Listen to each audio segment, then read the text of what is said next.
Yəni bir adamın atası var. Atasına hörmət edir. Deyir ki, ata mən sənə hörmət edirəm. Atası da deyir ki, qızım, əgər mənə hörmət edirsənsə, xahiş eləyirəm evdən gedəndə gecə saat 3-də qayıtma evə, 10-da qayıt. Sən də qayıdırsan səhər saat 5-də. Amma bu nisbi məsələdir. Yox, deyirsən ki, amma mən sənə hörmət edirəm axı. Mən sənə hörmət edirəm, amma 5-də qayıtmaq istədim də nə olacaq? Siz dediyiniz də həmin hamısı nisbi məsələlərdir.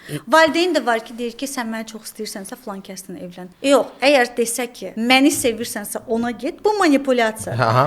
Amma bu sənin yer və qərar verirsə, bu sənin azadlığını seçim və əlindən alır. Əlbəttə. Deməli bu iki şeydən biridir. Ya manipulyasiyadır, ya da sənin azadlığın əlindən alınmasıdır. Düzdür? Amma valideynlər unudurlar Bir ki, dəqiqə. Siz azərbaycanca mən fikrimi bildim. Hə, deyin. Əgər valideyn deyirsə ki, qızım, əgər məni sevirsənsə, bu kişi ərə get. Sevgi. Bir dəqiqə icazə verin fikrimi deyin də. İcazə verin. Yox, bir icazə verin. Mən fikir bildirmək istəyirəm. Siz heç bilmirsiniz mən nə deyəcəm, elə deyirsiniz. Bax, bir valideyn əgər qızına deyirsə ki, məni sevirsənsə bu kişi ərə get. Bu ya manipulyasiyadır, ya sənin azadlığın əlindən almasıdır. Əlbəttə. Düzdür? Düzdür. Allah da deyir ki, əgər məni sevirsənsə, Harda deyib? Quranda.